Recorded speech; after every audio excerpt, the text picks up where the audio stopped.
大家好，歡迎收睇《願安錄》。如果有幾名惡魔喺殘殺一家三口之後，唔單止冇即刻逃走，而係繼續逗留喺死者屋企入面，起火煮飯、開酒慶祝，最後臨走前仲將冷氣開到最大，目的竟然係為咗延緩屍體發臭，方便佢哋喺現場度假。你或者會覺得呢種喪盡天良嘅情節只會出現喺電影入面，但係喺2001年嘅四川西昌，呢場電影情節係真實發生過，而且兇徒憑住極高嘅反偵查意識，喺1年之後再次故技重施。今日我哋就嚟講解呢宗令西昌市民談之色變、人性全無嘅連環滅門案。故事要由2001年10月17日講起。西昌呢座被稱為小春城嘅城市，一向以寧靜見稱，但喺西昌機務段嘅一處宿舍樓入面，一場滅門慘劇正喺度無聲無息咁上演。當日中午，受害者謝志平細佬謝永平如常去哥哥屋企食飯。謝志平係鐵路局嘅員工，生活穩定，一家三口樂也融融。謝永平去到門口，見到大門虛掩，佢以為哥哥知道佢嚟，專登留門，點知一踏入屋，一股強烈嘅血腥味直接撲面而來。謝永平低頭一睇，地板上有幾道好長嘅血印，由客廳一直延伸到房門。佢推開房門，見到哥哥謝志平手腳被反綁，喉嚨被利刃割開，死狀極其恐怖。隨後佢喺主人房見到大嫂陳慧，全身赤裸，下體同胸部都有明顯嘅創傷痕跡，生前顯然遭受過非人嘅折磨。最後佢喺細房見到年僅10歲嘅侄仔，細路喺睡夢中被連刺數刀，連求救嘅機會都冇。警方接報之後即刻封鎖現場，法醫發現呢班兇徒唔單止殘忍，仲非常有條理。佢哋殺完人、搶劫財物之後並未立即離去，竟然喺廚房炒蛋、整臘肉，仲喺客廳一邊飲酒一邊睇受害者嘅家庭相冊。佢哋喺現場逗留超過6個鐘。最令警察心寒嘅係，兇徒離開前細心到用抹布擦乾淨晒所有開關同門把，甚至將冷氣調到最低溫。呢種冷靜絕對唔係一般流傳犯可以做到。案發後幾日，兇徒攞住謝家嘅存摺，隨後喺當地嘅建設銀行取走咗一筆現金。警方獲取咗當年嘅取款監控，畫面中一名戴住太陽眼鏡、着住謝志平生前西裝嘅男人喺建設銀行櫃台出現過。雖然監控畫面好模糊，但警方鎖定咗一個特徵，呢個人對銀行環境好熟悉，而且神態自若。警方最初鎖定咗一個叫黃群嘅男人，佢有強姦前科，而且案發後突然失蹤。警方跨省追捕，最後喺雲南捉到佢。然而經過血液 DNA 比對，黃群雖然都係一名逃犯，但同西昌滅門案完全無關。之後西昌案嘅調查一度陷入長達1年嘅沉寂。西昌警方並唔知道嗰幾名惡魔並冇離開，佢哋正喺陰暗處策劃下一場狩獵。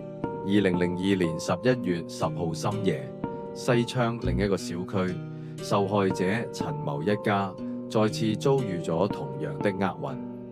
當晚，陳某與丈夫及8歲嘅女兒正準備休息，突然門外傳嚟物業抄水錶嘅聲音。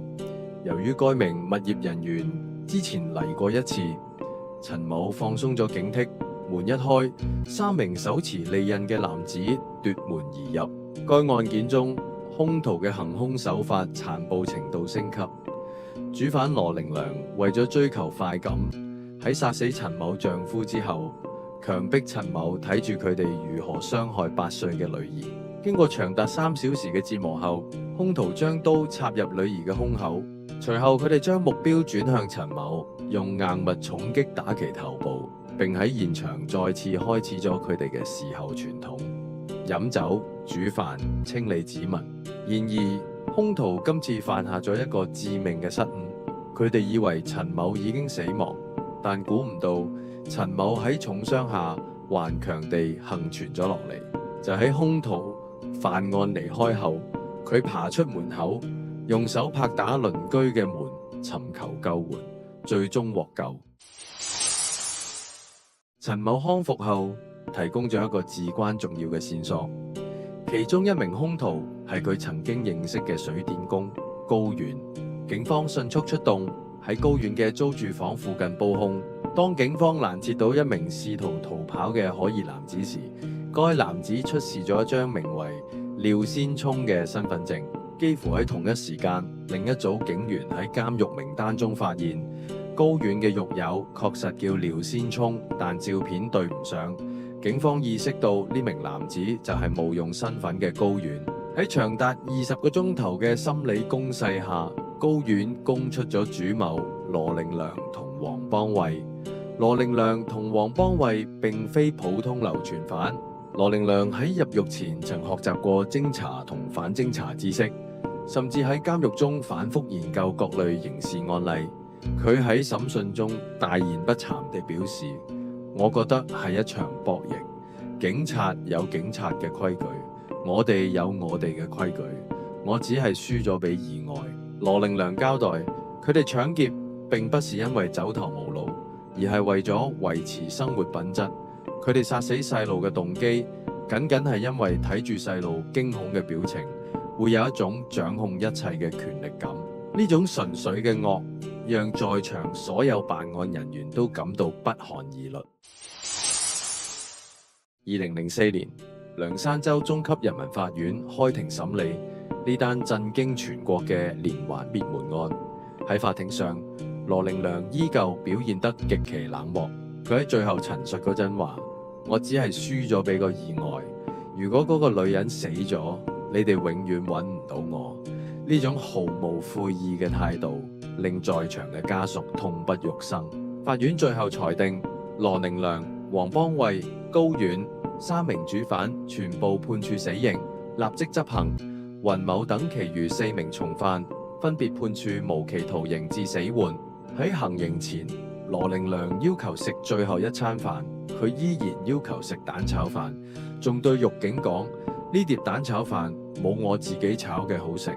案件雖然已經結束，羅令良以為自己研究過犯罪心理學就可以凌駕於法網之上，可以瞞天過海，但佢忘記咗任何犯罪都會留低無法磨滅嘅痕跡，而嗰個痕跡就係受害者頑強嘅求生意志。今日嘅案件解說就到呢度。如果你都中意我哋呢個頻道，記得加關注同俾個 like， 亦都歡迎喺下面留言講講你嘅睇法。我哋下期再見，拜拜。